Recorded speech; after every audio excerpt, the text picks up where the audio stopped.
Cooper in the Boss 302 Mustang 9th, and Daniel Kropp in the Honda Civic will start in 10th place.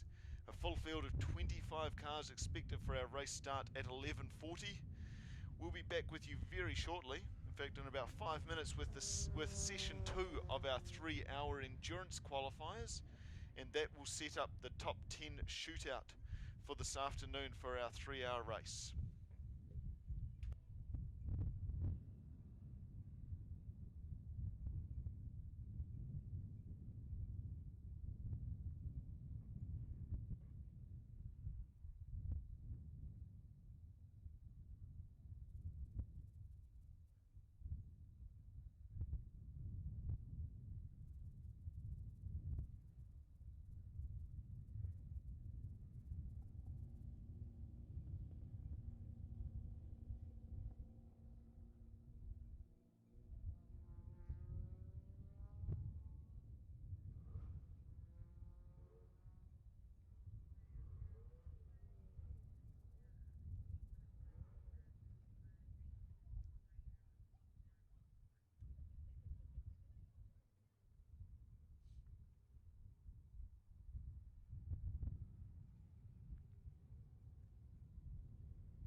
qualifying session B for the 3-hour endurance race this afternoon is underway. This is unofficially the co-driver session, and we'll keep an eye on times in this session as against the times achieved in the first qualifying session. And it's a warm welcome for the morning to Ring Euro's finest son, Lindsay Kerr. Good morning, Hayden. You got very cocky in that chair, haven't you? I tell you. I let you get let loose last weekend and all. What's going to happen next? I'm running the show. I know. Very good too, Hayden. We're set for a very exciting afternoon. And you got all this modern technology with you. I tell you what, being able to see all the cars down to the bottom of the field is a great advantage. Yeah, I have to say that it will help a great deal, because these races, as we all know from our past experiences in different jobs, they become quite difficult to know where people are at, and the modern technology, I have to confess, is certainly helping a great deal. Well, when we're trying to typically in a race meeting, we're measuring distances between cars in terms of corners, and when it comes to our 1 hour and our 3 hour races, suddenly we're measuring distances in terms of laps, and it can be very difficult to keep a handle on the field. Just watching the two Audis running line astern into Fulton Hogan going around the Christchurch Casino Carousel. That'll be an exciting battle to keep an eye on this afternoon. You know, I have to confess that I'm absolutely amazed at that Simon Evans's quickest lap time in the Audi in that first session, a 1:19. Hayden, there's nothing much quicker around this track. I must admit that we're qualified, we're not in race trim. Yep. But 1:17's lap records, outright lap records on this track, and they're the Toyota Series cars, and the Formula 5000s are down that's about right. the 117s. Michael Lyons and the Eagle did a 1:17 something, and Lando Norris was the one in the Toyota Racing Series. But to see these GT, the Audis, into the 1:19, absolutely unbelievable. It'll be interesting to keep an eye on the difference between Simon Evans and Gene Rollinson's laps in terms of that primary driver, secondary driver phase, and that will really come into effect this afternoon. Well, it will, and the fact that it's a 3 hour race, and we're talking about these variants in lap times, which is very relevant to what we're talking about. But when it gets into the meat of the race, and it largely could become irrelevant, and it could make the race extremely exciting, because if you're on the back foot and you've got the faster car, the job's ahead of you, and that can make some pretty spectacular racing, Hayden. Absolutely. The interesting thing's going to be figuring out in these two different qualifying sessions who's driving in each one. Just looking at the Neil Foster and Johnny Reid Audi, that's car 22 that's out there, that does dip down to a 1:22.8 as compared to the earlier session at 1:25.4. So 1:22.8 puts them fourth fastest overall today. So whether Johnny's in the car now and whether it was Neil earlier, I think that could well be. The interesting one would be the Audi with Gene Rollinson and Simon Evans. Yep. Let's not discard Gene Rollinson. He has been a pretty accomplished performer in V8 racing, the same as what Simon Evans is. So those two, I suggest, there won't be too much difference between them. Currently, Gene Rollinson, we presume, is in the car now, circulating in the mid 1:26s, which is a full 7 seconds difference from Simon Evans. But obviously, there's a long time to go. We've still got another 12 minutes left in this session, and it generally takes, looking at most of the fastest laps from the first session, they were around about that 6 or 7 lap and we have a bit of rain, Hayden. It's starting to drizzle, so that could make things very interesting. Could make things a bit different out there on that track. We'll keep an eye on it. This is where the GT cars with the additional grip, the cars like the Porsches will start to come into their own. The Farmer Martin Nissan R35 GTR is a very accomplished rain car. They're currently sitting 6th in this qualifying session, as opposed to in this morning's session where they were down in 14th. with a 133. They're already down to a 128.1, which puts them well inside the top 10.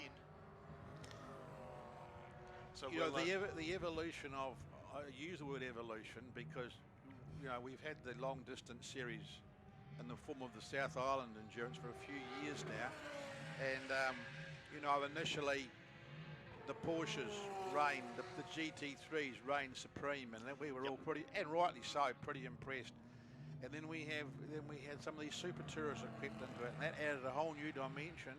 And now we have the GTs. Well, and they are, I mean, I saw the Australian series down at Highland Park in November, and I was really, really impressed by those cars. The great thing about it, Lindsay, is that we don't just have one or two of them here. No. We've got 8 GT class cars out in this field right now, and the battles that these cars can have at such high speeds. Well, they are thoroughbred cars, and they're made for this sort of thing, and yeah.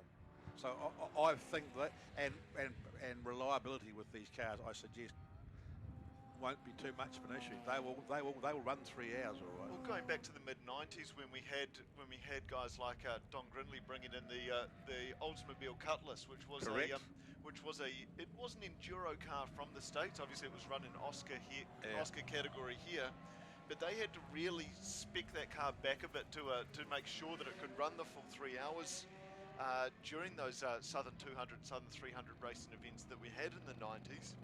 These cars are going to get onto a race pace. I suggest the race pace will be somewhere in the low mid 120s. They'll be running somewhere around about that 123, 124, and they'll sit on that, for 3 hours. It's interesting watching, see how Matt and Dwayne Carter are getting on. Of course, they're sort of the favourites from the South Island here, really, and their Mercedes, the 122 for them in this session. So that's pretty handy. Yeah, they're down in fact 123.059 for the Carter boys. 123, is it? That's right. So that compares again to a 124 in the first session. So they're a second faster. And then we've got the fastest, Johnny Reid and Parker. I'm thinking it's Johnny Reid in the car. Yeah, again, looking at the difference in those lap times, Johnny's gone to full 3 seconds faster than Neil Foster. Johnny Reid's the sort of guy who can pull a lap time out of any car. Very, very accomplished international driver. And let's not forget the Ferrari of Sam Fillimore and Danny Studdard, the Ferrari 458, which won the New Zealand Championship last year. So they're down to a 124.5. Their lap time their lap time in the first session was a 122.6. So what we're saying is that a lot of cars can win this. Yeah, we are, and we haven't even spoken about in that little conversation about the Porsches. George and Angus McFarlane in that GT3R, they've been successful in endurance events here in the past at Ruapuna. They know the track here very, very well. They're currently sitting 4th in this qualifying session, though they're inside the top 10 in terms of the qualified, and they will be right up there amongst it. Scott O'Donnell and Alan Dippy in the 991 GT3. Again, regular visitors here to enduro meets at the Mike Pero Motorsport Park. They'll certainly be one to keep an eye on. Not that many Porsches in the field, more of them in the 1 hour field, which surprised me a bit. But well, that 1 hour field's going to be a hang of an interesting race when you've got half a dozen Porsches chasing a Corolla. Yeah, it sets up a great storyline. Corolla, yeah. I'm not sure how much of that car has left Corolla. Well, it looks like a Corolla, that's to be about it. That's right. But it must be handling so well also, which, it's all we want to give all the grunt to it, throw something different underneath it, but it's got to be able to handle as well, and it surely is. Obviously handling extremely well. Yeah, Chris Henderson has that machine going incredibly quickly. The Ferrari moves to the top of our race score in this qualifying session. Sam Fillmore and Danny Stoddard with a 121.8. That is the second fastest lap time we've seen today, aside from the Evans Rollinson Audi. So the Ferrari showing its showing its stripes and coming to the fore. So they're currently second fastest overall on our net times. That weather's actually drawing in. You were talking about rain in West Melton before. They're setting a bit thicker, that drizzle out there. It is a bit. It's not supposed. It's supposed to clear, isn't it? But no, it is supposed to clear. That southerly still coming through reasonably strongly, but looking down to that southwest and doesn't look good, does it? No, it doesn't look good. The Ferrari improves again, a 120.5, less than a second now behind the Audi. Now that Ferrari 458, that's a couple of years old. Yeah. As opposed to the brand new Audi R8. Yeah. So that's a really impressive lap time from Sam Filmer and Danny Stoddard. Not sure who's in the car. What our job will be to investigate who's going to be starting off the session this afternoon in the 3-hour race. Who's going to be doing the top 10 shootout in each car. Neil Foster and Johnny Reid have dropped the Audi R8 down to a 121 flat. So times are falling, despite this light rain that's out there, just hanging around at the moment. There won't be any. There's probably not enough. No, there's not enough to settle, is there? No. They're pretty cool track out there. Yeah, it will be. They won't have the tyre heat issues that they would have had. Had it been yesterday. Had it been yesterday, you're right. 991 just going out onto the track now. That's Scott O'Donnell and Alan Dippy. Yet to record a time in this session. We've got only 5 minutes left in the session. Just having a quick scan through, we're doing a bit of a manual process in terms of figuring out whether anyone has managed to leapfrog their way into the top 10. 10th place this morning, in the earlier qualifying session, was Phil Hood and Aaron Harris in the Seat Super Copa. We haven't talked about that car. It's a great looking car, without jinxing anything. Without jinxing anything. So they ran down to a 131.4. Currently a 134 for the black E46 World Touring Car BMW. So this session they're on the cusp, aren't they? They're on the cusp. They are. Their time this morning was a 132.5.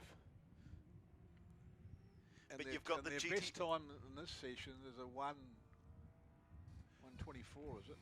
For the Seat or for the black BMW 134. 134.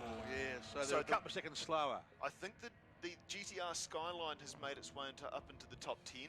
So a 128.1 puts them up inside. So the Seat will be dropping out at this stage.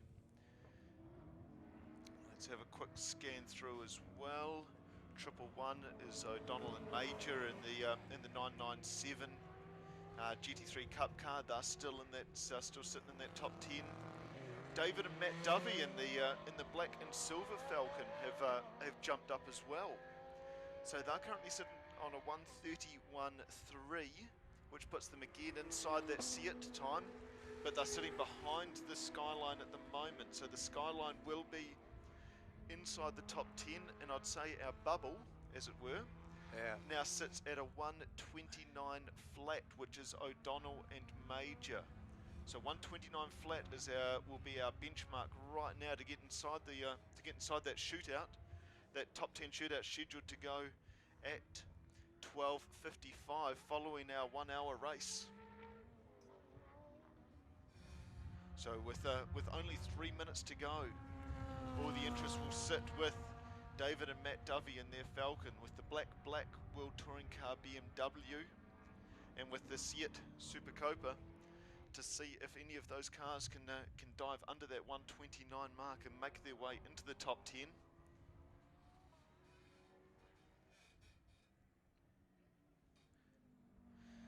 See, Chris Dunn was running a competition on Facebook earlier this week regarding a pick of the top 10 and a possible pole sitter for the event. Of course, anything can happen in a top 10 shootout. Well, I think it's the Audi R8 of Evans. I think it's the one to beat. And Evans is the sort of guy who will do very, very well in a top 10 shootout as well, isn't he? I would think so. He has that pedigree in terms of being able to turn on an amazing lap. Yeah, but it's not.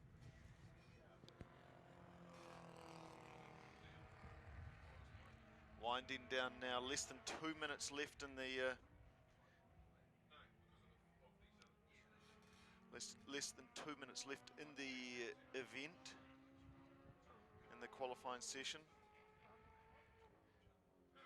It is still the Ferrari of Sam Fillmore and Danny Stoddard setting the pace, bettered only by the earlier lap time of Simon Evans, the 19.6 that came out this morning. Johnny Reid at 121 flat. So currently our top three look like Simon Evans from this morning, then Sam Fillmore and Danny Stoddard in the Ferrari, then Johnny Reid and Neil Foster in the Audi. That is our top three for our top 10 shootout.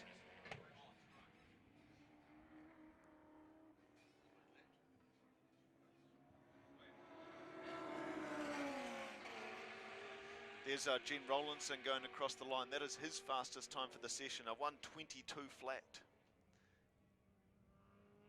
That's who we haven't seen out in this session to date, and that's the Camaro.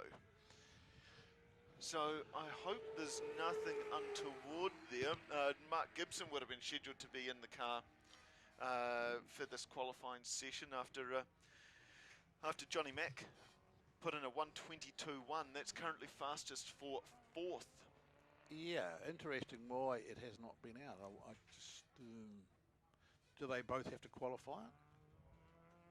I presume they don't both have to qualify. No. I presume the top 10 shootout is just based on. Oh yeah, I mean for the race though. Yep. They don't have to. There's no aggregate or anything like that.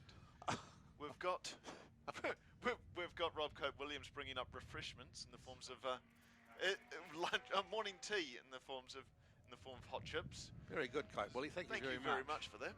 There are plenty of hot food vendors on a cold and drizzly day like today, so go and seek those out. When in the short interval, we've got the checkered flag out for this qualifying session, and as soon as we get an aggregated lap score of both qualifying sessions, we will give that to you.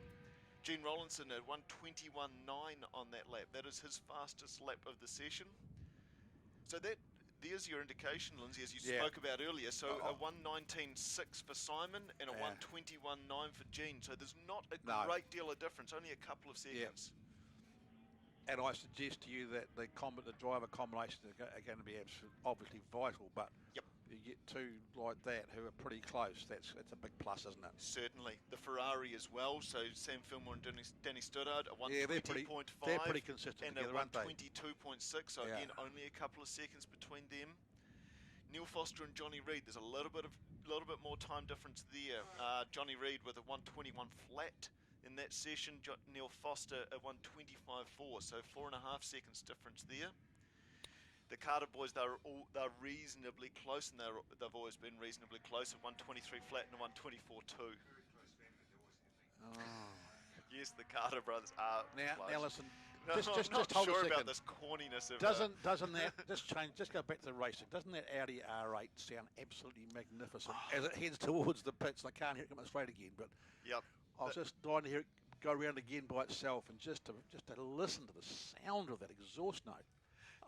The great thing is going to be for our top 10 shootout scheduled to go at 12:55. We'll have a single flying lap from all of the top 10 cars, and you'll be able to hear that beautiful R8 on its own. The engine note as it races down that back straight in towards the hairpin. You'll see flames crackling out the exhaust from the overrun. You describe it extremely well. It's going to be amazing. I'm looking forward to that. It's true. These GT cars. This was part of why I was so impressed with them. And I went down to Highland Park and just it was the sound of these things. It's a little different from what I've been used to hearing. Yeah, it is. It is something different. Rob and I spoke about it last weekend, Lindsay, but I'm sure you'd agree that GT racing and this endurance racing has almost taken on a new evolution in New Zealand motorsport Yeah, well, as of late. it certainly has, and this endurance series has certainly gathered momentum. And I admit to be one of the sceptics that really thought that we've tried it before.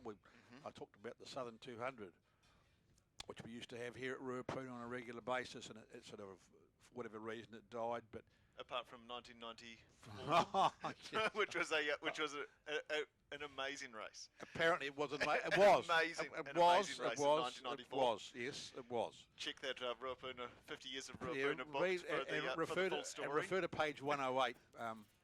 And I've been caught out by what I've been saying to Mark from the club here. Anyway, but at the yes, drivers love the endurance races, no doubt about it. And my point was, they're not necessarily always the best spectator races. However, what Chris Dunn has been, Chris Dunn down here, what he's produced here in the South Island with the South Island series, it's gone from strength to strength, and the cars and the support that he's got is all to see here today. And of course, North Island have got a similar series with similar quality. So we've gone from having Porsches and the odd, or we've gone from having RX-7s and the odd hybrid back 20 years ago, through that evolution of having Porsches and then the odd Super Tourer that would come in.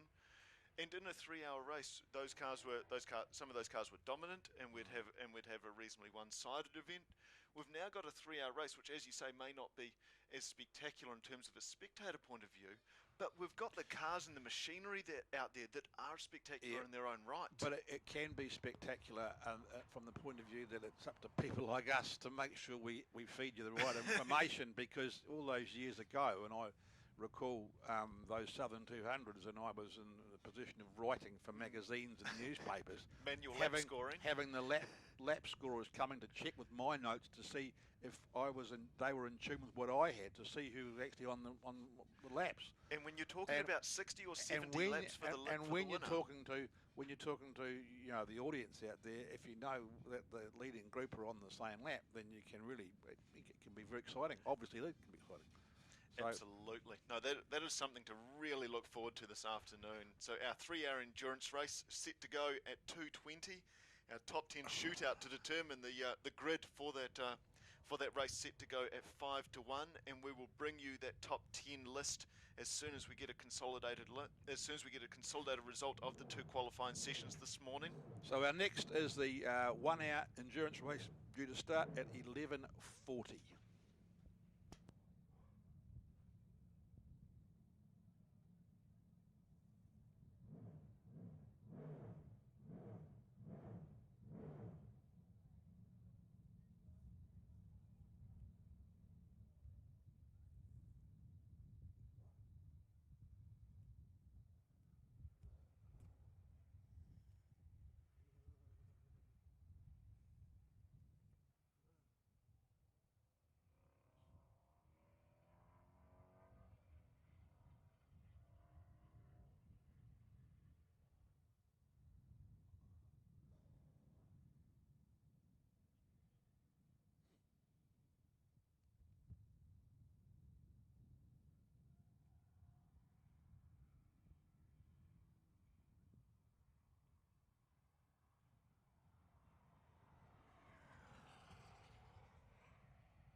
Okay, here we are at Mike Pero Motorsport Park in Christchurch. We're just preparing the 1 hour cars are about to go out for their qualifying session. We've seen some really fast times this morning, as you would have heard it on the commentary.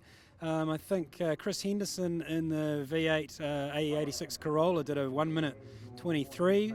And then we're going to see the 3 hour go out for qualifying, but there's going to be a top 10 shootout after that as well. So yeah, it's the weather's looking like it's going to improve. It's pretty grey. We've had a little bit of rain. And I hope you're enjoying the stream. So we're going to go right through today, right through the racing, then on and after, and we'll be doing some interviews with drivers in between their stops and at the end of the race, and we'll see who wins. Thanks for watching.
We have confirmation of the combined qualifying A and B 3 hour enduro event.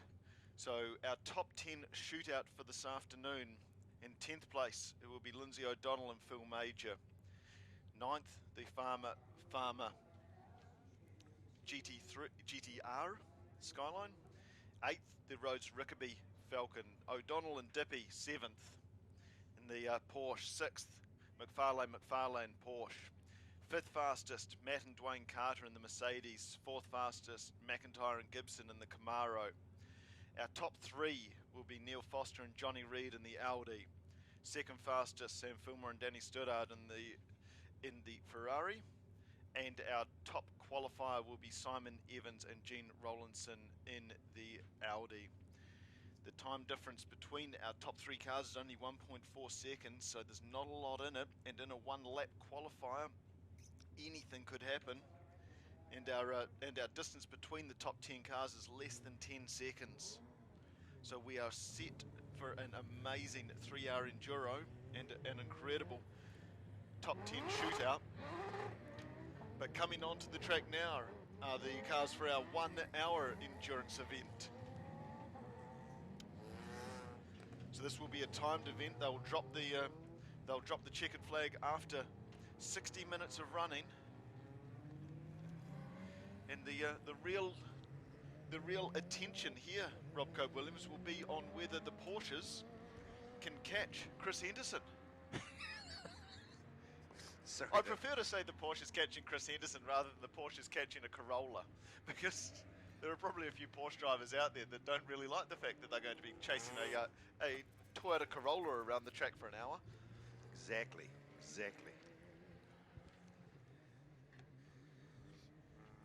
So this, as we said, is a 1 hour race.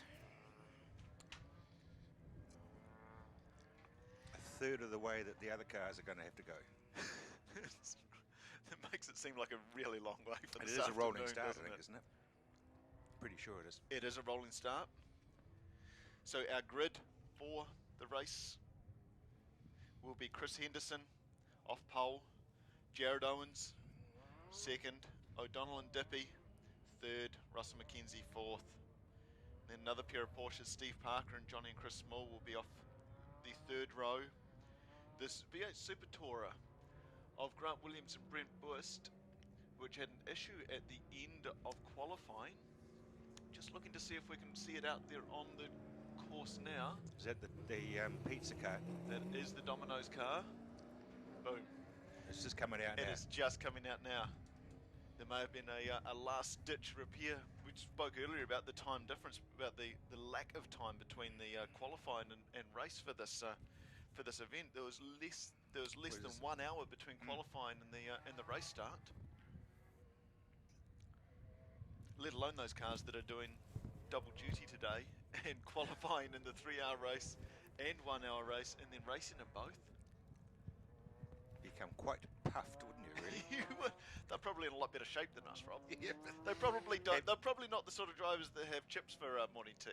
Exactly. However, we haven't eaten all yours yet. I haven't. It's all right. I'll jump off this microphone that I've been on all morning and give Lindsay Kerr a crack shortly. Lindsay Kerr's enjoying a start at the motor racing. I think it's. And a very good morning to the delightful little lady who's holding the red flag. Our Pacific Invoice Finance safety car will bring them around to line up on the dummy grid. Bruce Davidson in the C6 Corvette will start from 8th. There's Chris Henderson in the Midway Motors V8 powered Corolla. Still a couple of late departures from the pit lane. That's Stuart Black in the World Touring Car E46. I think the only Corolla thing about that car really is just the badges on the front. Yes, it's an incredible piece of machinery. Look where he's sitting in it. And I'll jinx it right now by saying that Chris Henderson is one of the best around this track. He's an amazing driver, and he just comes out with that car, just retunes it, modifies it, makes sure that it's just quicker and quicker every time he turns up. And for him to be on pole here at for a national 1 hour event is a great privilege. What's Domino's looking there? It looks as though his bonnet's come up. Oh dear. Yes, it has. That's going to be limited visibility for the Williams Buist car. Just say the least I would have He's thought. going to have to haul that into the pit, so it looks as though he was going to be off 7th on the grid. Well, yeah, I think he came out late, as you pointed out, but he's Which brings to point why Rick Cooper's currently sitting in 7th in the Mustang. He's currently sitting in the Falcon's dummy grid spot. So the Mustang it shouldn't be an issue right now. But they're going to have to bring the Falcon in, check those tyres on the. God knows how he's actually driving that thing with a bonnet in front of him. well, he'll be Peering through the peering gap. through a very small gap, I would have thought. The team will rush down to Doesn't get the do- tyres done. Doesn't do a thing for your aerodynamics, does it? Having the bottom of it? Oh, it's not going to enhance them anyway, is it? I mean, normally you'd actually have pins to hold the Well, bloody thing down. Maybe. I mean, they did have that issue at the end of qualifying, and they were late out to join the field here. So maybe someone forgot. It's those sorts of small things that mean that Falcon's going to have to come through from the back of the field here. So that'll be a story to watch.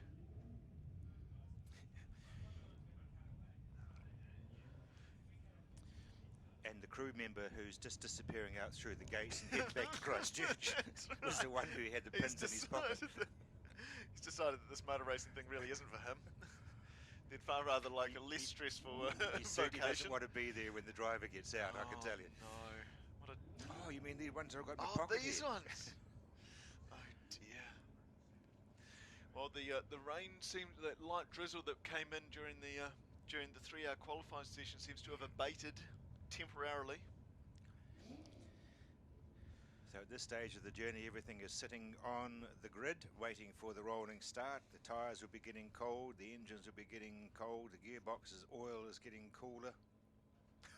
The drivers' heart rates will be getting higher though. Yes. They'll be getting more and more antsy while they're sitting there. The Falcon incidentally remains in the pit lane. We'll keep an eye on that to see if it is just a bonnet pin issue or whether there is another problem. They've got the driver's door open at the moment, so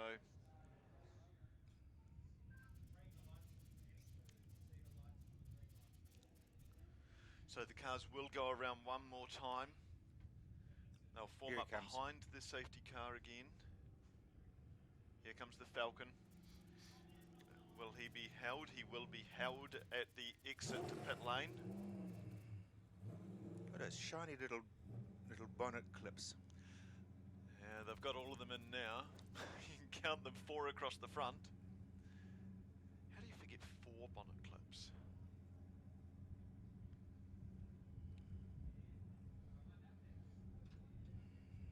So we'll figure out whether he's allowed to come around and join the back of the rolling start, or whether he does have to start from pit lane. Look at those bright blue lights on the front of that Domino's Falcon.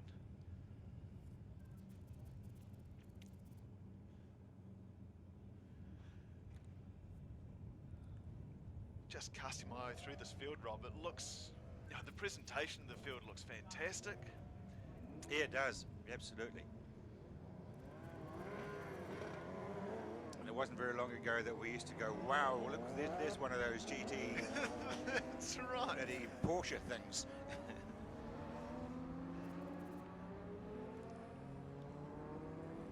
So we'll try once again to keep you abreast of the different category leaders as they go around. As we, the Falcon, Which won't be an advantage. gonna let him go. That'll be a big relief for Grant Williams and Brent Burst. He'll be able to join up to the back of the field behind the. He's got a fair old way to go around all the same. Yes, he does. His tyres will be nice and warm though by the time he gets there. Especially the back ones. You ought to see the 2 black stripes that he's left. About 15 laps worth of rubber that he dropped. The Pacific Invoice Finance Mustang safety car comes out onto the front straight, so he will take control of or the car will take control of the field as they come around, and we'll do one more lap before we have our rolling start. It'll be the V8 power of the Corolla against the nimbleness. The nimbleness of these GT3s. They're going to have to try to mug Chris as quickly as possible, aren't they? Yep. That first corner with the brakes that they've got on the GT3s will be the telltale sign, I would have thought. The one thing with Chris Henderson's car though is it handles as well as it drives. You know, the speed is matched by the cornering ability. It's beautifully set up. Lights ablaze as they will come around to join up behind the safety car. Domino Pizza's Falcon at the back, and he will be as frustrated as you could ever get. He's now sitting behind a list of cars that he didn't really think he'd be seeing for probably half a dozen laps until he came around to lap them. He's going to have to go through the field to try to make his way to the front Heating now. up the brakes, and I think it'll be an interesting dash actually, because he'll definitely want to get up midfield by the end of the first lap. Yep, You watch. absolutely.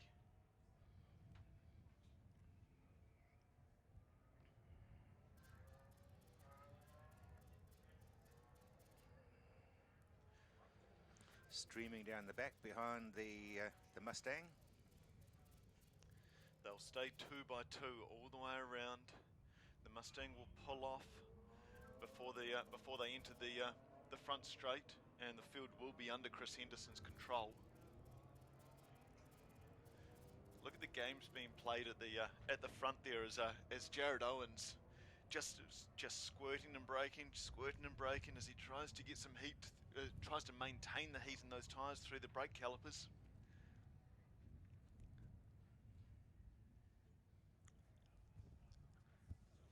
So the incident car will come in behind the field.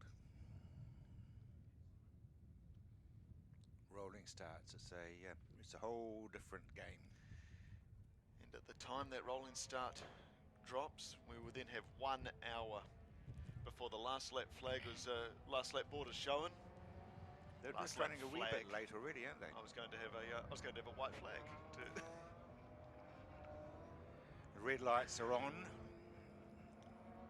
A new, very, very efficient new lighting system at each of the flag points. Great on a day like today when it's a little bit dreary. Here they come onto the start-finish straight. Chris Henderson on pole. Jared Owens alongside him. The drivers watching the lights. Green.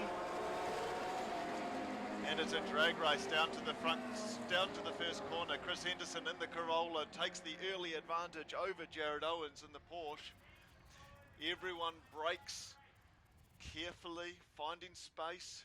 The Falcon goes very wide. That's where all the little bits of rubber are. He's already found 5 cars worth of space, and we're 3 wide in the straightaway heading up to ICOM.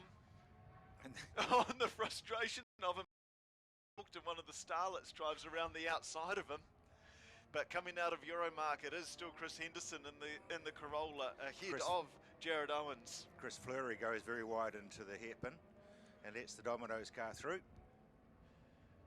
I'm not sure there's too much letting going through. Look at him having to fight. Fleury coming back in again. He's getting balked everywhere. We're talking about Fleury and the little wee green Porsche that used to be Popsicle. It's a very different paint job for that car now, isn't it? It's almost a matte green, isn't it? But you know, being St Patrick's weekend, I guess he's feeling very at home. Very much so. So our top 3 making a break: Scott O'Donnell and Alan Dippy sitting there in 3rd place. It is Steve Parker up there in 4th, and then the 302 Mustang of Rick Cooper in 5th place. As we count them across the line for the first time. Chris Henderson, Jared Owens, Scott O'Donnell. My lap score has died, so I'm just going to fix them. And we'll rely on the other one temporarily.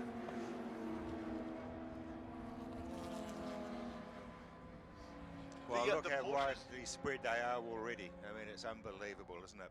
Contrast that to the race at the front of the field, where we saw Chris Henderson having to really battle for that. Not really having to battle in qualifying, but the Porsches are not letting him go at all.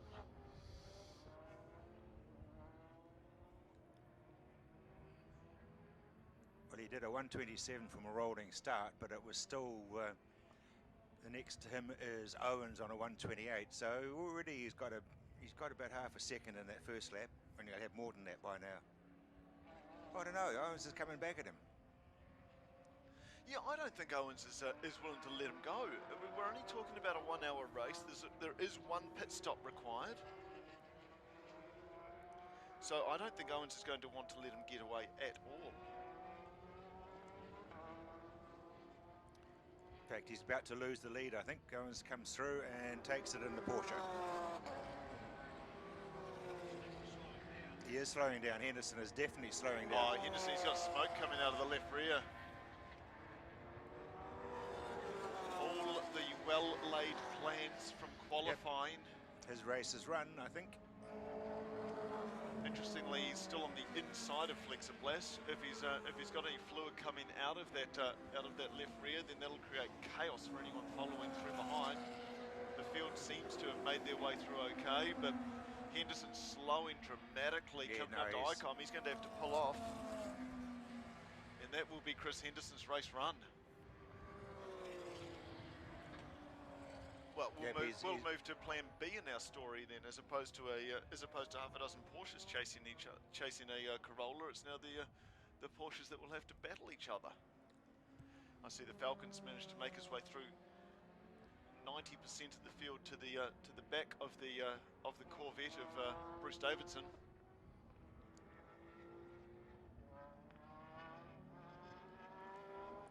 Yeah, that's sad to see Henderson being put on the end of a strap.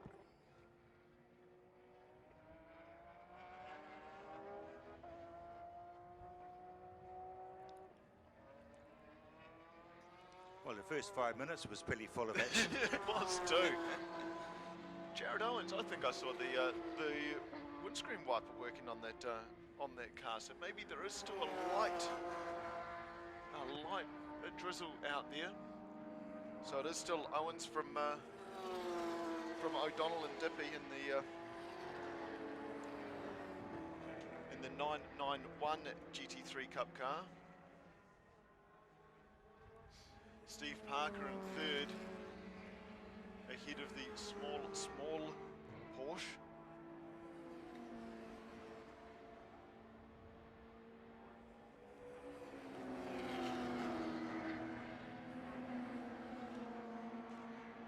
Yeah, we've got some pretty big speed differentials out there. So the tail of our field is the Toyota Trueno. That's 77, Vaughan Maloney. He's just coming out of the second S as our race leader comes into the first S.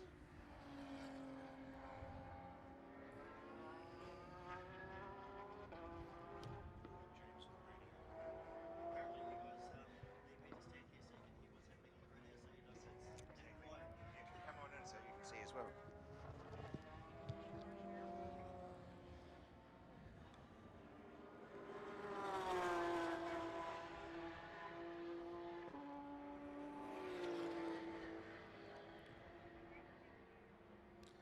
Yeah, 6 minutes gone and starting to lap the back markers, which is pretty astounding, isn't it? So by that count, we will the race leaders or the race winner will end up around about 10 laps ahead of the back of the field. Here's the Falcon going past the Mustang in a straight line. Gee, there's not a lot of room down there going into Flexiplas. As the Williams Burst Super Tourer continues to make up ground from the back of the field. So he's cleared the Mustang and the Corvette now of Davidson. He'll have his eyes forward and set towards the small Porsche now. Good, eh? Knowing what's going on.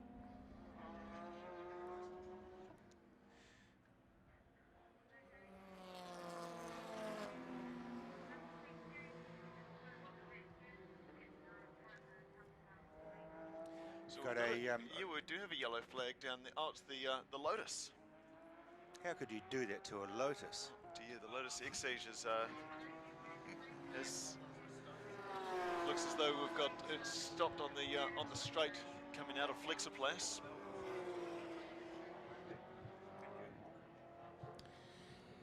James was saying that the Lotus was having troubles with keeping belts on because of the stones that were chipping up. We've got a slippery surface oil warning at point 1. So obviously Chris Henderson has dropped oil. Yep. Yeah, that would definitely be the issue.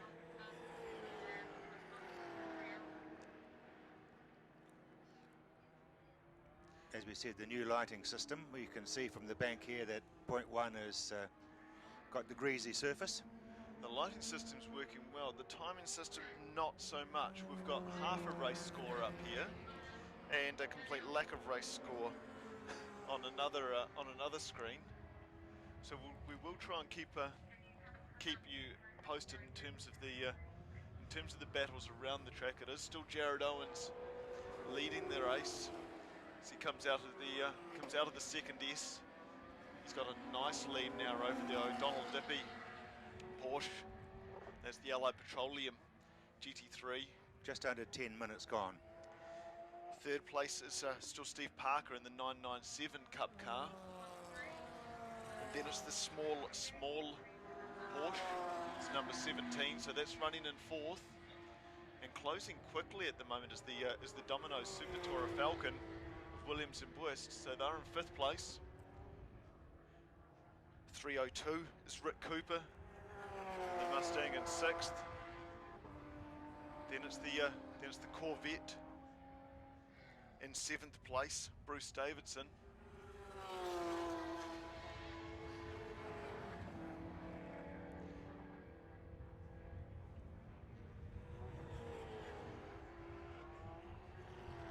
Place currently running looks like it is Ben Coffin in the RX-7.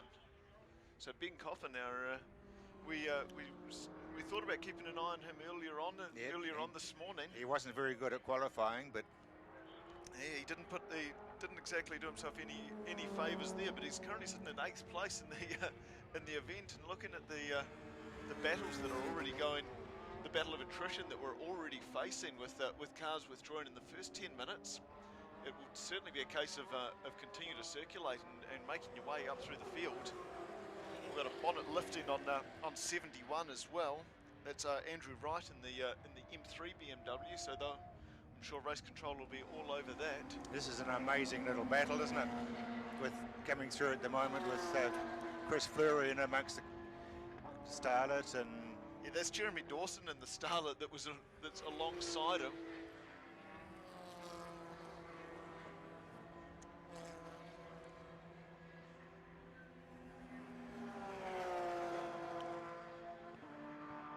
We continue to have a race score issue, but it is to the field remain unchanged.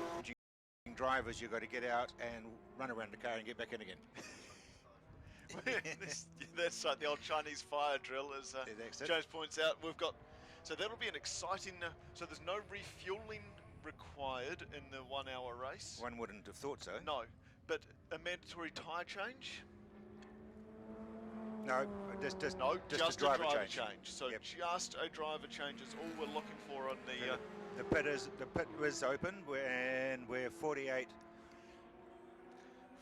minutes to go. So from the top, it is still Jared Owens leading the O'Donnell Dippy Porsche. Steve Parker and Williams and Burst in the Falcon Super Tour have made their way up to 4th place now. That was the car that started from the very tail of the rolling start. They had the issue at the end of qualifying. They had the issue at the start of the formation lap with the bonnet lifting. Look at the gap that they're putting on the small Porsche as well. We'll check the gap from 3rd back to 4th. Gap from Steve Parker back to Grant Williams and Brent Burst.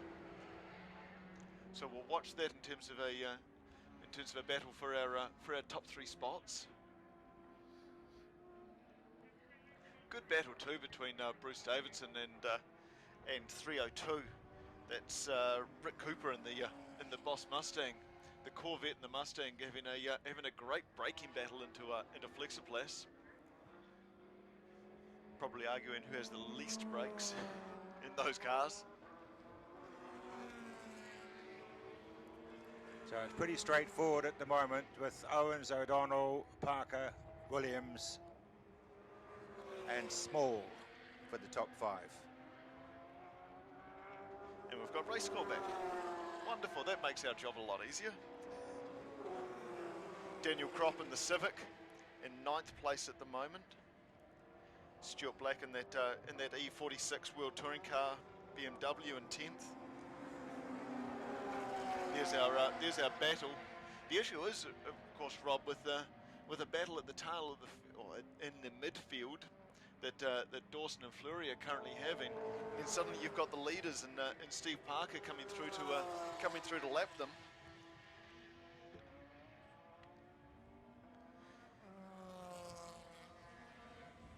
That gap between Owens and O'Donnell sitting at 4.7 seconds right now.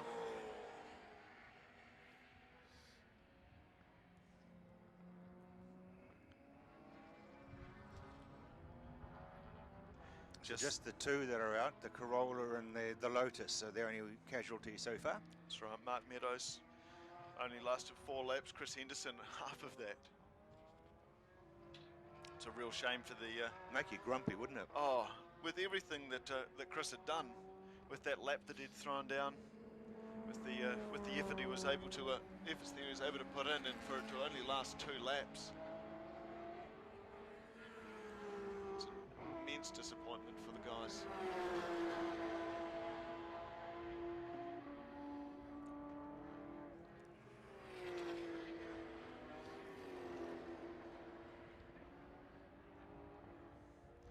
It's a good little battle going on at the moment. They're a bit slower than qualifying, actually, Hayden. 124 is the quickest at the moment. Yep. So we saw a 123 from Henderson. 124 is still not too bad. That was Domino's Falcon carving his way through as though a hot knife through butter as he catches up with that. Yeah. Little foursome. Lindsay Kerr providing cricket updates for those that are interested, and those that don't want to feel upset, you can block your ears at the moment. New Zealand batting again, and we are 26 for 2. What? Williamson out for 1. Latham 6. Latham continuing his disappointment. Anyway, we're at the motor racing. It's probably it's a far better story than the events in Wellington right now. Our race leader now reels off 10 laps. Jared Owens continues to head this field as he comes off the. That'll be lap 11 to a nice even pace. Russell Mackenzie, for something must have happened to Russell Mackenzie. He qualified behind.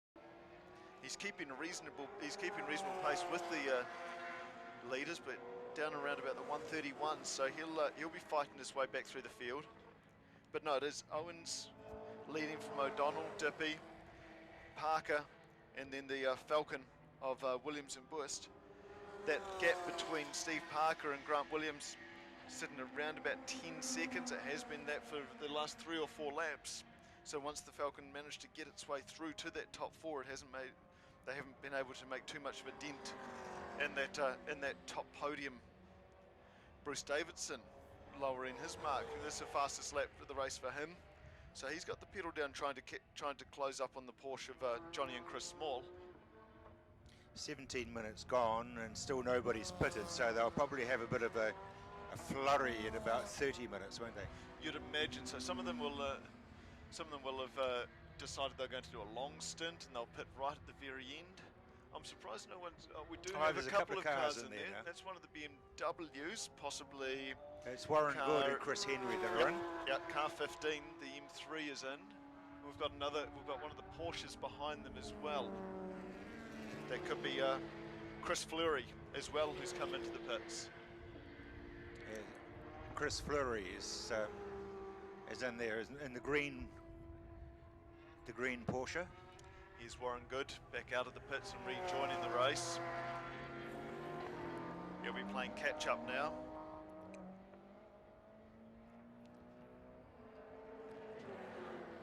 Blue lights flashing to say that he's a slower car. Here's Chris Fleury coming back out again in the green Porsche.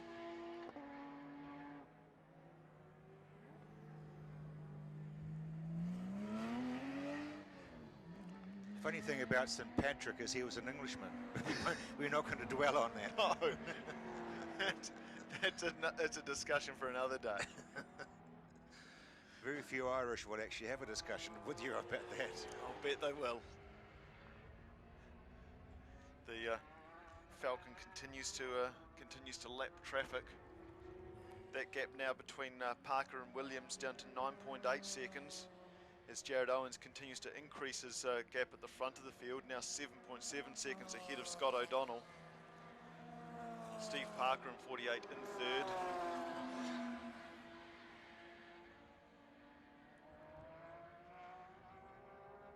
Just keep an eye on those cars that are making their way through the field, who are putting in quicker lap times. There's about another second on that lap between Owens and O'Donnell.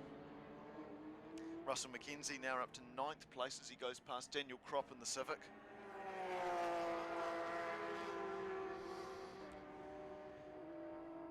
There's Steve Parker at 127.2. And here's Grant Williams. Exactly the same lap time at 27.2. Chris Fleury off at the first S. He regains the track, but he'll have dragged a whole lot of rubbish with him into the path of 302 Rick Cooper. Still only 2 falling out, and we're nearly 20 minutes in. Are you So about a third of the way. Are you just trying to jinx it? Well, I'm absolutely astounded because I think it's great. They're doing an incredible job. 20 minutes in, so we're about a third of the distance. A third of the distance, and we've still got, just waiting for Ben Coffin to come around, and we've got 7 cars now on the lead lap. Rick Cooper in the Mustang is the last car on our lead lap, who's just coming into Euromark now.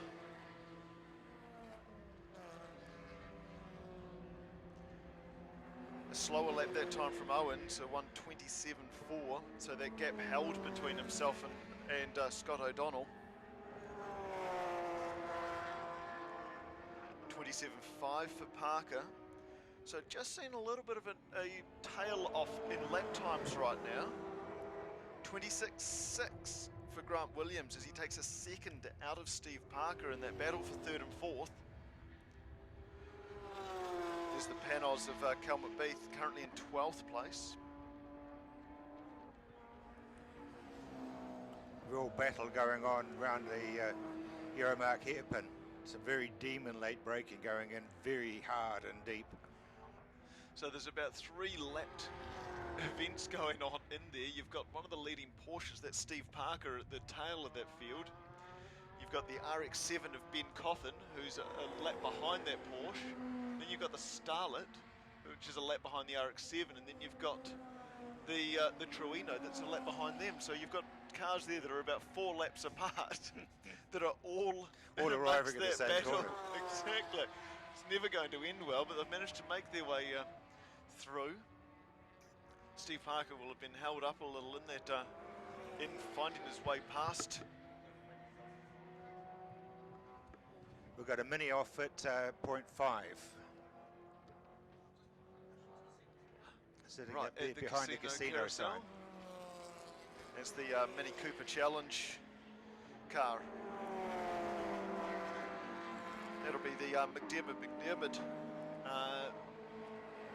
Mini Challenge car.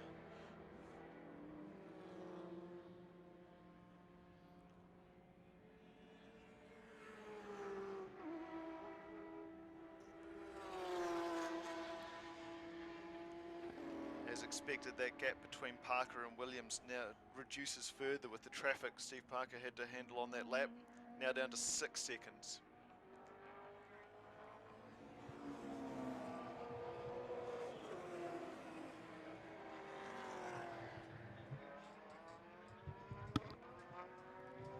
The inside story in the Mini, according to James, and thank you, that wheel sheared off. That's never a good thing. No, it's not a great look. It's not cars don't go as fast with only 3 wheels. It's not in Morgan, you understand.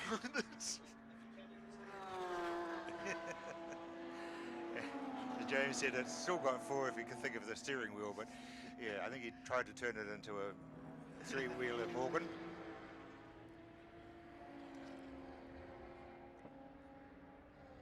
So as you pointed out earlier, Rob, the lap time certainly just settling down as drivers settle into the pace. We're 23 minutes into the race now, so 36 minutes still to go.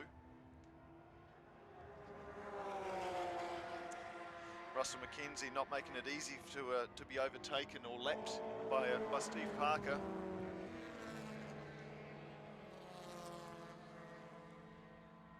And Williams and Buist continue to make inroads in that Falcon.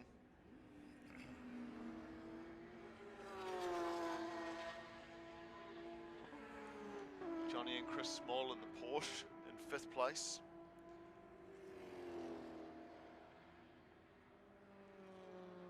A long way back to the Corvette. Here comes Bruce Davidson around the sweeper in the C6 Corvette. He's 6th overall. then Rick Cooper in the 302 Mustang coming across the line now is 7th, and he is the last car on the lead lap. And he has Jared Owens bearing down on him very quickly.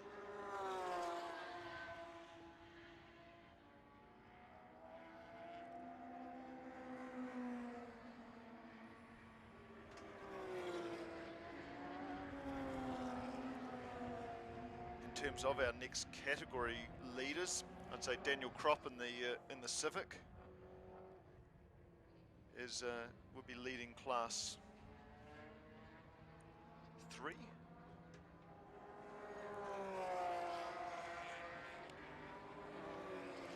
And Stuart Black in the World Touring Car BMW, probably our class 2 winner, probably a class 2 leader at this point.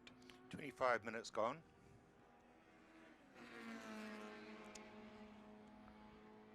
Just wondering why they've got number 17, which is the small Porsche number on the naughty boy board, but it hasn't been swung out, so they must be letting them know something about something upstairs, I guess.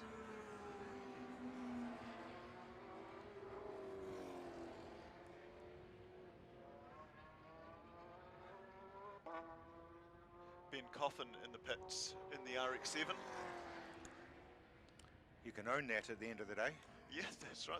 It's got 1 hour's extra mileage on it.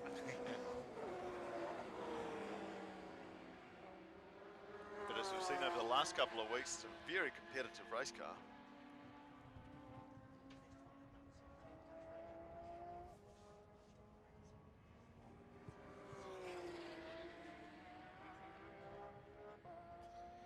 He will check out the small Porsche, number 17, because James is saying that it's got some front end damage, so he might have just actually clipped somebody. We'll have a look.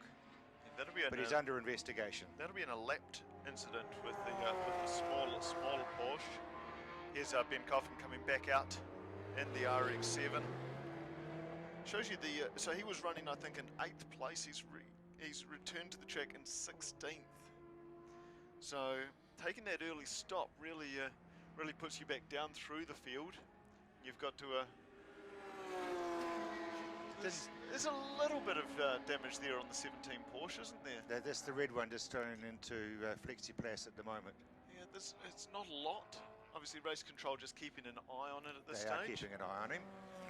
Likewise, they'll be keeping an eye still, I think, on 71, the BMW with a loose bonnet clip that we pointed out earlier. It's nice having race control comms up in our commentary box. James is our key man. He's our stats man. We can find out what's happening.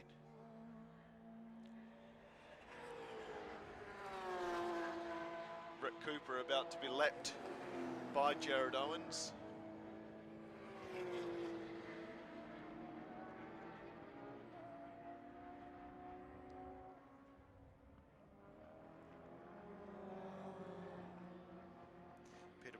In the VY Commodore, the red Commodore, also in the middle of that particular skirmish at the moment. Here comes the race leader, the Porsche, up the inside of the Mustang at the Euromark hairpin. Cooper gives him plenty of room, and Owens just nudges his way up the inside and continues on his merry way, leaving us with 6 on the leading lap. So it's Owens from O'Donnell, from Parker, from Williams, from Small. With 28 minutes gone and 32 to go. Yep, nearly halfway. Nearly halfway. Long time to hold your breath, isn't it? It's still only 3 cars in the pit. 3 cars to have pitted. Yeah. So we're going to see a lot of activity in the pits in the second half of this race. One with a wheel that came off, one that had an engine problem, and one that probably lost another belt.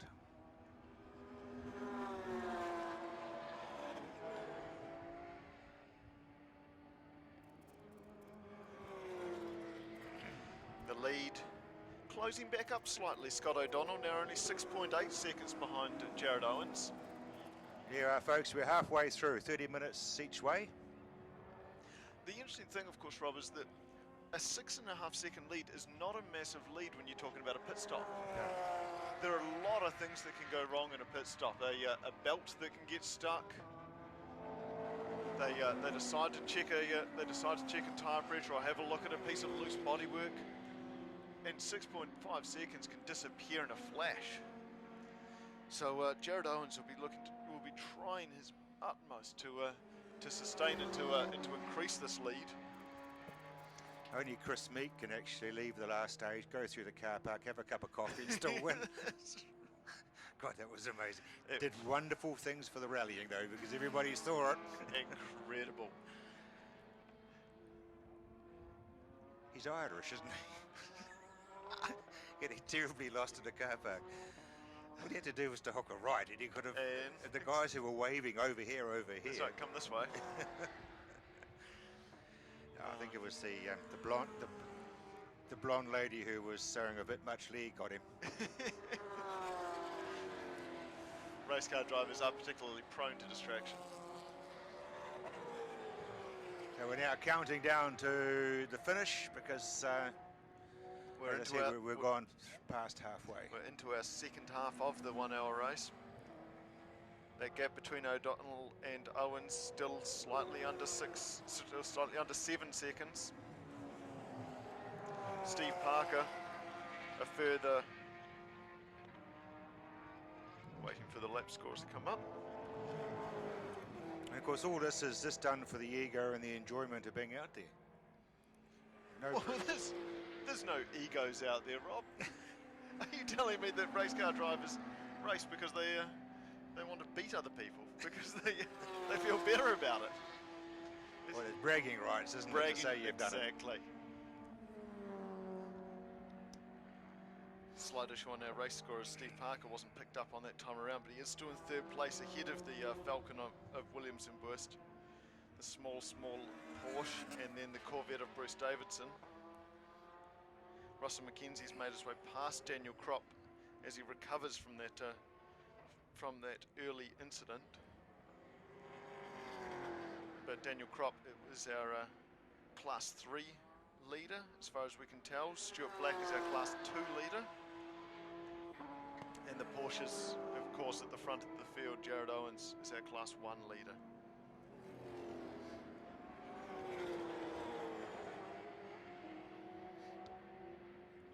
Yeah, the people upstairs with the finger over the blue buttons getting a fair bit of exercise. I think they better get used to it. It's not going to get any better.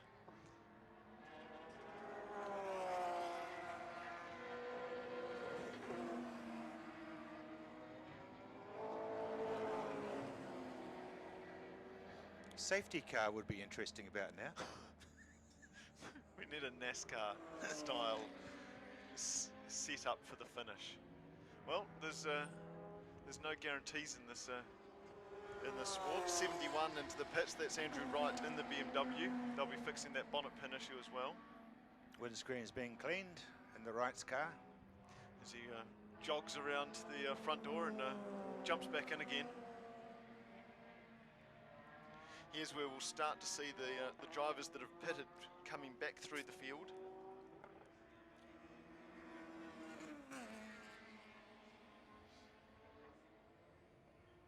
It's a long pit stop. It takes a long time to get the belts undone and redone when you don't have a whole lot of assistance, when you don't have the tech that the guys who are used to doing pit stops have. They've got strings and cords and everything that pull belts out of the way and that enable you to jump in and jump out very quick and efficiently. These guys, it's a lot more manual.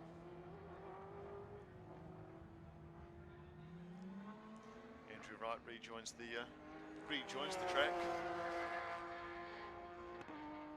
We've got another car coming into the pits now. That's the remaining BMW Mini Challenge. It's Matt O'Donnell and Kieran Grace, currently running in 17th.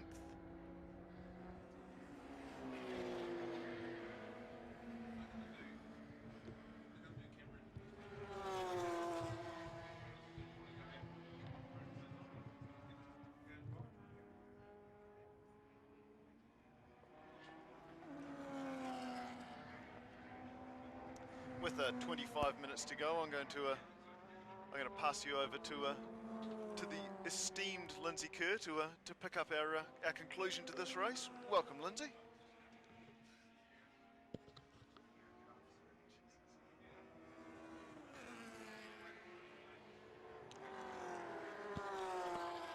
Well, thanks, chaps. They've all gone now.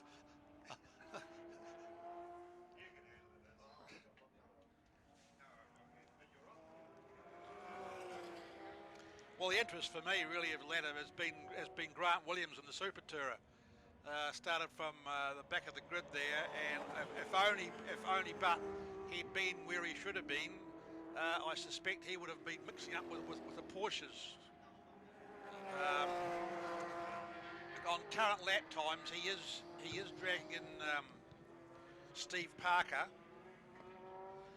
Just just tenths here and there, and that's where we've been focusing on. Although out in front, there's no doubt about it that Jared Owens is certainly that car's performing like a well-oiled German sewing machine. Rob Williams. It does look funny, doesn't it, when they jump out and run around the car and jump back in again. And it's good to stretch your legs though, Lindsay, isn't it? Oh, sure it is. But the other story is with disappointingly is Chris Henderson to have lost him so early, and it would have been very interesting to see just how that wolf in the sheep's clothing was going to perform. I mean, unbelievable looking at it. As you guys so correctly said, it was sort of the looked like a Corolla in the body only, but not. That was a good pit stop, Grant Williams. Yeah. So I'd say Brent Bewis could be in the car now. So yeah, it was a good stop. So it's Jared Owens and the Porsche number 13, followed by car number 911, which is Scott O'Donnell and Alan Dippy. Then we have Steve Parker in car 48, which is the third of the Porsches. Then we have now we have Johnny Small and Chris Small in their Porsche 997. Then we have fifth place is car number 35, which is Bruce Davidson in that Chev Corvette. Bruce all the way from Alexandra.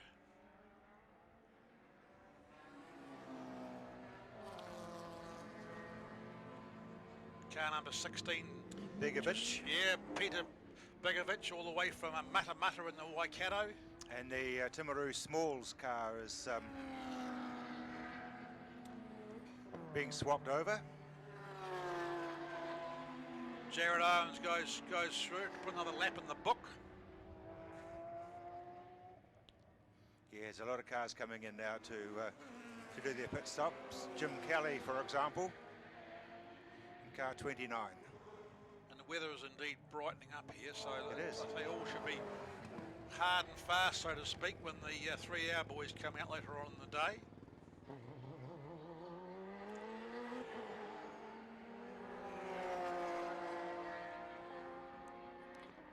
I always sort of hold my breath when a car's coming out of the pits and there's people on the main track who are passing each other and things, but so far so good. So we've got 21 minutes to go, so we're almost at 2/3 distance. And yeah, still got Jared Owens to... Jim Kelly's in the pits there for quite some time.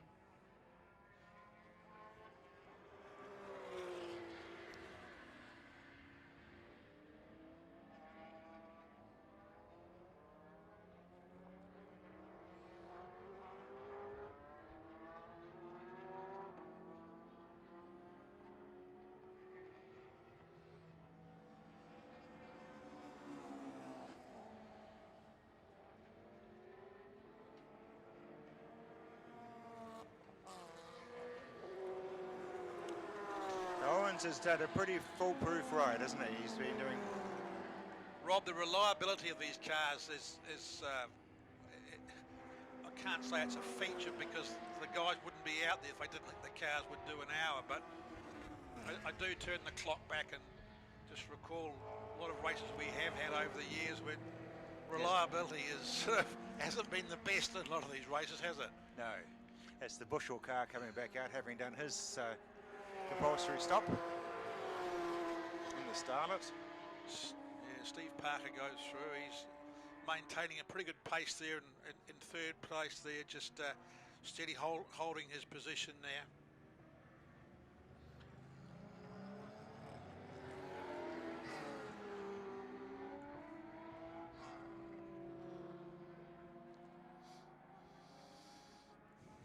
Russell McKenzie there, car number 68, the yellow and red Porsche.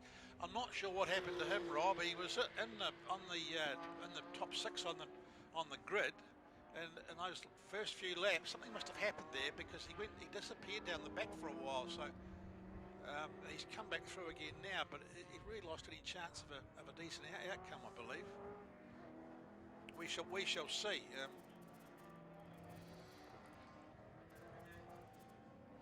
Still quite a few cars to come in to do their compulsory stop, including our leaders.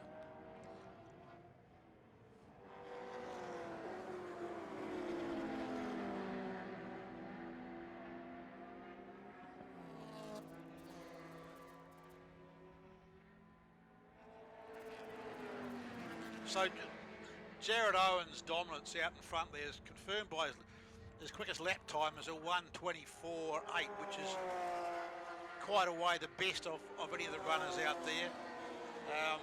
Scott O'Donnell has done a 1:26.24. Steve Parker a 1:26.7. Then Grant Williams in the Falcon in the Super Tourer Falcon 1:22.6. 6:23. So Parker and Williams have been lapping in very similar times, But different parts of the circuit. Yeah, the edge being with Williams in the Super Tourer, but whether there's enough time to actually get to Parker, I'm not sure. We shall see.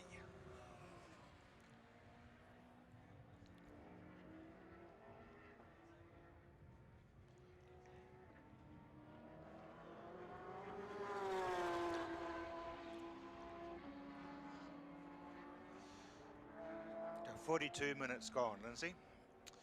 Yeah, so it's Jared Owens, Scott O'Donnell, Steve Parker, Bruce Davidson, Grant Williams and Brent Bewist in the Super Tourer, then car 17 in the Porsche of Johnny and Chris Small from Timaru, car number 7, car 302, which is the Mustang, the Boss Mustang of Rick Cooper's 7th, then Russell McKenzie in the Porsche 8th, car 56 is Daniel Kropp in that lovely Honda Civic, that very reliable Honda Civic that he drives, and then bringing up the top 10 is car number 11, which is Kel McBeath in the Panels GT. Jeremy Dawson's in the pits.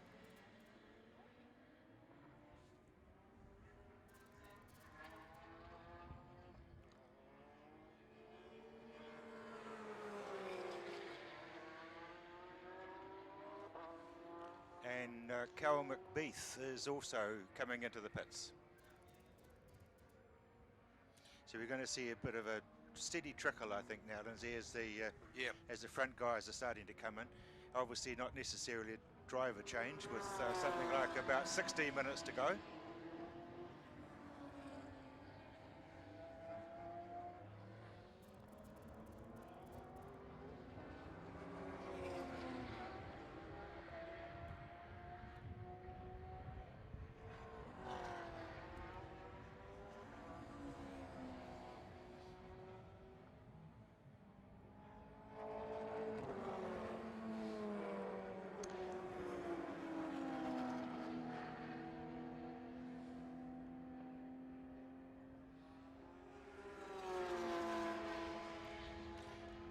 This looks like one of the, is that the Owens car coming in now? I think it's coming in now, Rob.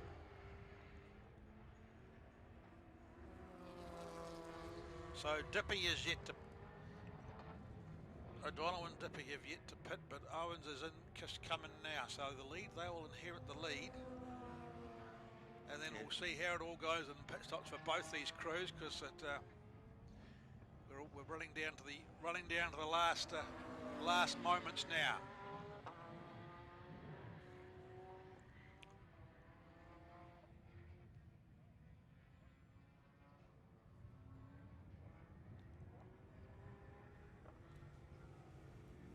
Actually, that's Steve Parker. Steve Parker in the pits, and I think Owens is just coming into the pits now, Rob. Yep, that's it.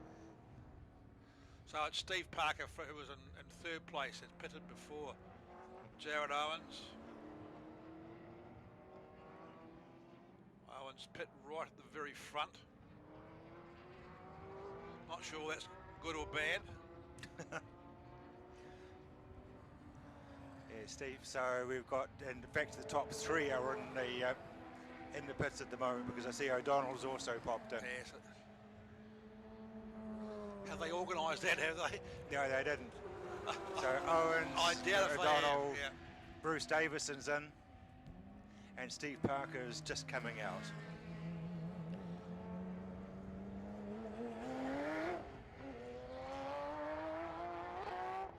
But you're going to put him on a very similar part of the track, so that'll be interesting. Yeah. So Steve Parker rejoins in fifth place.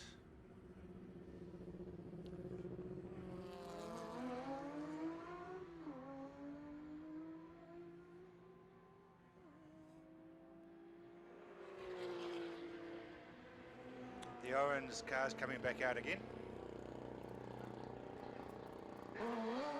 Jeez, that thing's got some wick.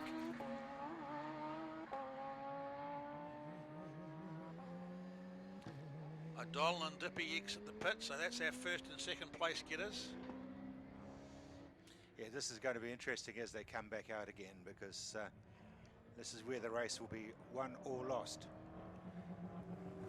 Owens, O'Donnell, Williams, Small is the list at the moment, so they didn't lose any places.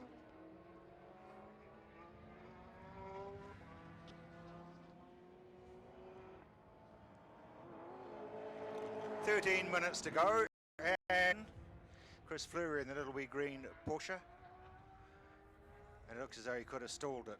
So no, there's flames licking out of the exhaust as he's trying to restart it.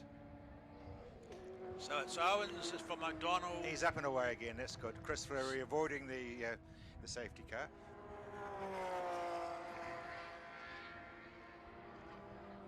Yeah, so it's all Daniel resumed. Cropp's in the pits. Sorry, Grady, and Rick Cooper's in. All resumed. The pit stops really didn't do a heck of a lot. Everyone's rejoined as they were in that top group. I'm surprised they didn't have different strategies actually, Rob.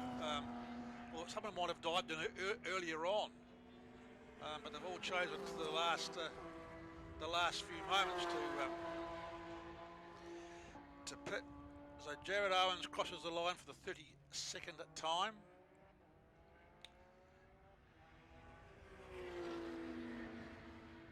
Scott O'Donnell goes through, or Alan Dippy. I believe it's Dippy in the car now. And we have the car 17, which will be Johnny and Chris Small from Timaru in their 997.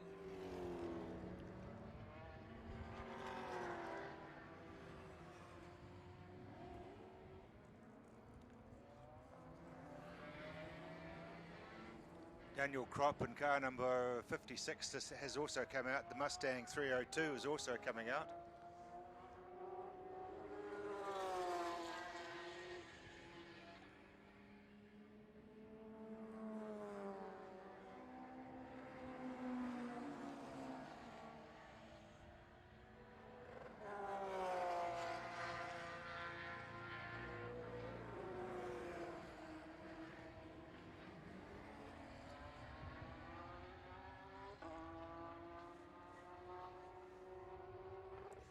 It's car 68, Russell McKenzie, who's in 7th place, has just come out of the pits.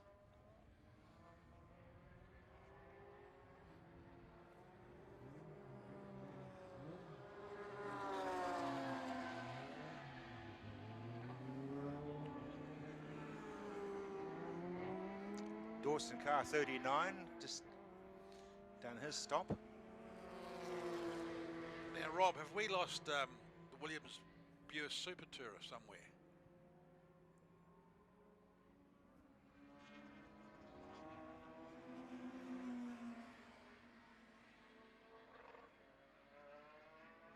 No, Grant Williams 8th.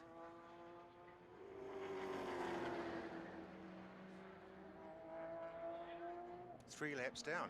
What's happened? They're dropped. Yeah, that's right. They're just.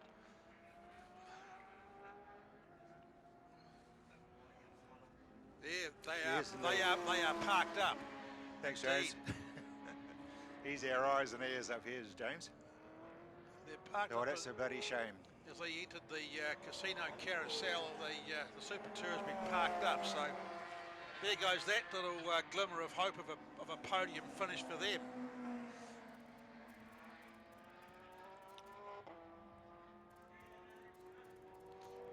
Minutes to go, Rob, with Jared Owen still the comfortable lead over in the Porsche over Donald and Dippy, and then there's Johnny Small and Chris Small in their Porsche, and then Steve Parker. So it's left to car 35, Bruce Davidson in the Corvette to help break the Porsche domination. But I guess with Porsches 1, 2, 3, and 4, that is total domination. There's another Porsche off down the Plexi Pass as well. There is too.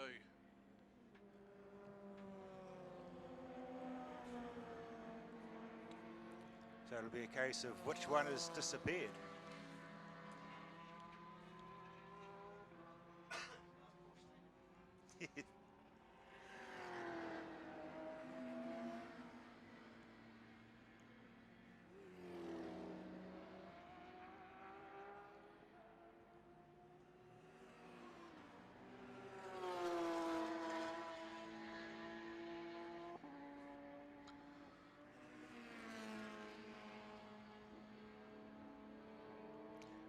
So Daniel Kropp, who's in 8th place, I suggest he is in the Honda Civic. He'll be leading his class.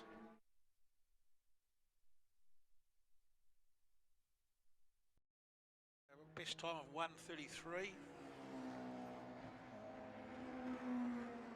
And Ben Coffin in the RX-7, who was a dominant man at the club day last week, was he not? Rob, he's in 9th, and there's Stuart Black in the E46 BMW rounds out the top 10.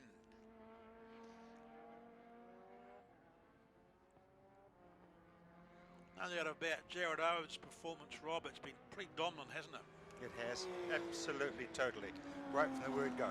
Yeah.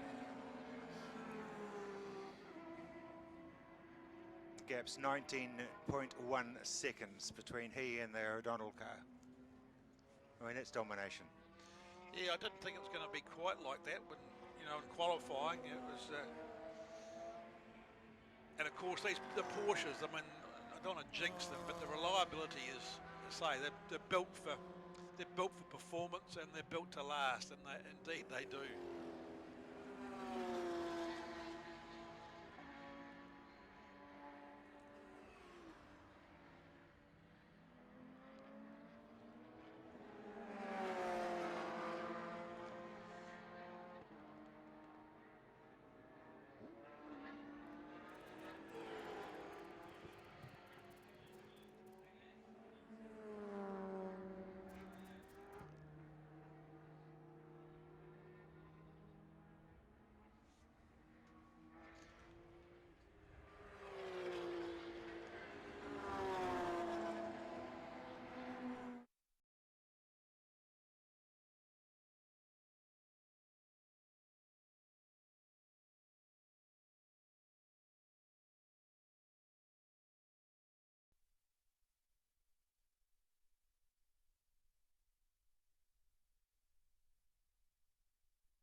nobody was talking to anyone else. Well, I'm sure they wouldn't have been talking to it. I'm That's the surprised. I really am surprised that none of those top guys came in early. Must be good reason for that. Rob, what do you suggest on that score? You're pretty hard on concentration about now with the 5 minutes to go, I think. I know it's the Mustang had a wee agricultural excursion. And You start to imagine a few things now, don't you, in the car, getting near the end of a race like this. And what's that noise that wasn't there 2 minutes ago? Yeah.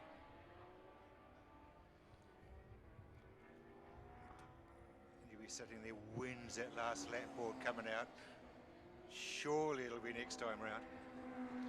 Rob, just digressing for a moment, those of you in the start-finish line, just cast your eyes across to the just to the right of the starters box there, and you got media 43 and media 4. You got Ewan Cameron and Terry Marshall, two campaigners have been taking pictures around here for the last, well, since God created us all, I think. And they're still doing their job out there. Well done, lads.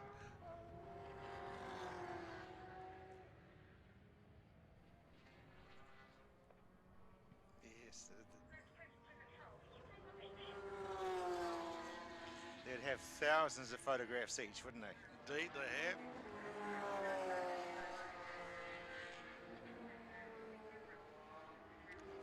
If you see the Ruapuna first 50 book, there's about 160 photographs in that, and I think 140 have been taken by either Terry Marshall or Ewan Cameron.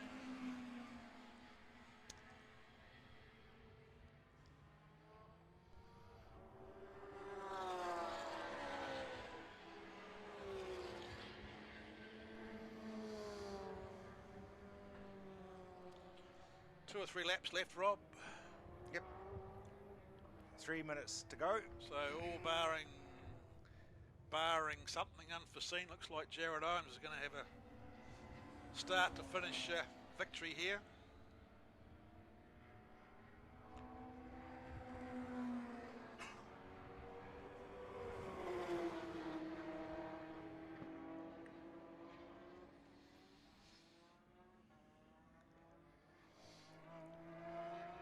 Terry Marshall's on pole position to get the checkered flag in the Well, winner, he is. He's got ahead of Ewan there. Ewan's in the background there.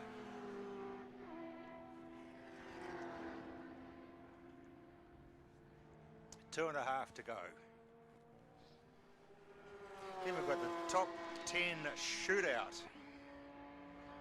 We're getting pretty high tech.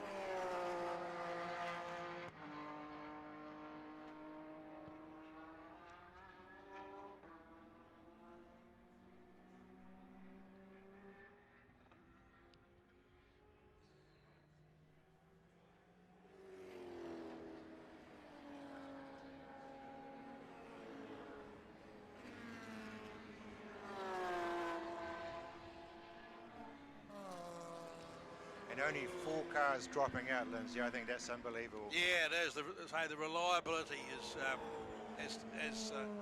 well, it was expected, wasn't it? Really, I guess, in today's terms, with these cars that these Porsches are made to run forever, and the rest of the field, good result. The 3 hour could be a bit different. It really is a long way to go. Oh, mate, that 3 hour with those machines that are coming out for that. Yeah. Oh. Can you keep that pace for 3 hours? Well, no, you can't, but you can. Oh, smoke. Yeah, Peter Begovic there in the Commodore there, just as he enters turn 1. It does not look healthy for that car. I'd say that there's going to be a slippery, slidey. Just about brought it home. He's only a minute and a half, probably a lap or 2 from home. Right on the low. All that way from Matamata, all for it to be end in potential tears. We've just lost car number 17 there, which is the small brothers from 17. Timaru, have pulled their Porsche behind the victory dais. That's the small car. Why did he park it there so nobody can see it? Yeah, as the rescue guys with the fire extinguishers Amble stroll over to see him. They can't be too serious. You have a fire? It is a cold day. Last lap board has come out for Jared Owens. So to actually pull out with 1.5 laps to go is a pretty eye-watering situation. Come all that way from, you know, a heck of a long way for Peter Begovic to come, and to end it with 1 lap from home is a tragedy for him. He'll still be classed as a finisher, I guess, with only 1 lap to go, but... oh, yeah, it could be, because he was that far ahead. Yeah. No, that Holden doesn't look good, does it? He is limping home. He's certainly aware that he has a couple of issues with that car. Is he going to come in? No. Come all this way, I'm going to see that checkered flag. What's that amber light on the dashboard doing? That's funny. Yeah, last lap board's out. No, he's not.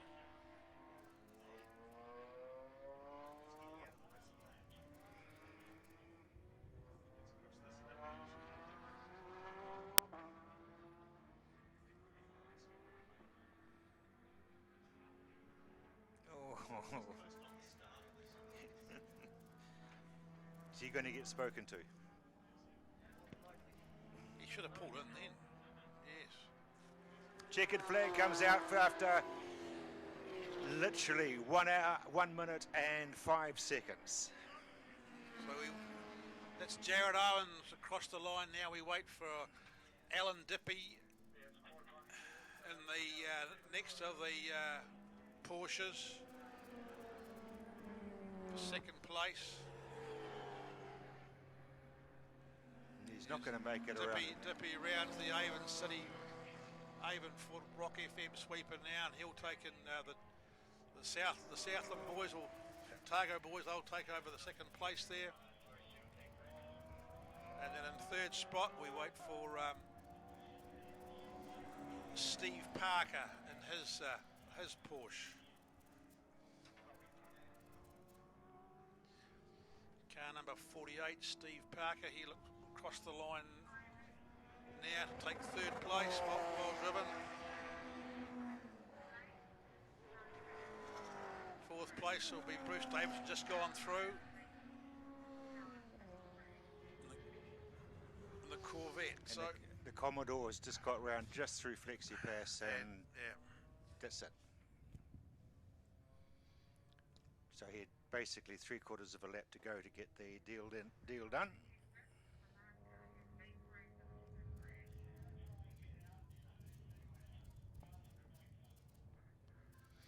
So the last car has gone through. Presentation coming up in a moment or two. All right, so the next, what we have is there'll be a shootout, which is quite a different thing for this type of racing. Well, it is for our type of racing down here. We've never had a shootout for an endurance race before, I don't recall. The interesting thing, Lindsay Kerr, whilst you gentlemen were doing a fine job up here commentating, I was down talking to people and finding out the strategy of these 3-hour teams in terms of who they place in the car for the shootout. So whoever runs the shootout must start in the car. Right. So that's the first part. The second part is that obviously there is a minimum of 1 hour that each driver must complete in the car. So if you've got an A driver and a B driver, that B driver must complete at least 1 hour. The third part is fueling. All the GT boys, which is the majority of our top 10 shootout, are foxing.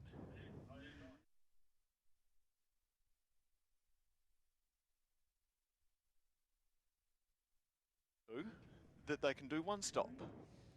Okay. So we've got all sorts of questions that have to be answered in terms of fuel strategy, in terms of tyre strategy, in terms of driver strategy. Do you want your fastest driver finishing the race? But if you have your fastest driver finishing the race, you may have to do 2 driver stops if you also want them doing the shootout.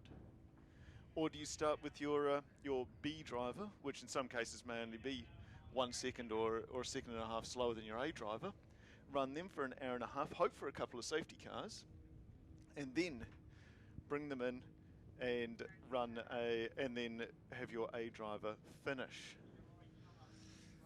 Well, all sorts of unknowns, Hayden. I'll tell you what, there's an interesting traffic jam here where where our third place And man is supposed to be Our sitting. winner can't get through. Camera's not working, but we've got to feed to yours. Our winner, Just check with Jared him. Owens, is stuck in the pack. He can't get through to his. So Jared Owens is there, but it's Well, Steve, Jared- yeah, sorry. Steve Parker who's Steve stuck Parker. at the back. Yeah. I've got the track wireless, and you should be able to get the feed on that from camera 3. Can you hear me?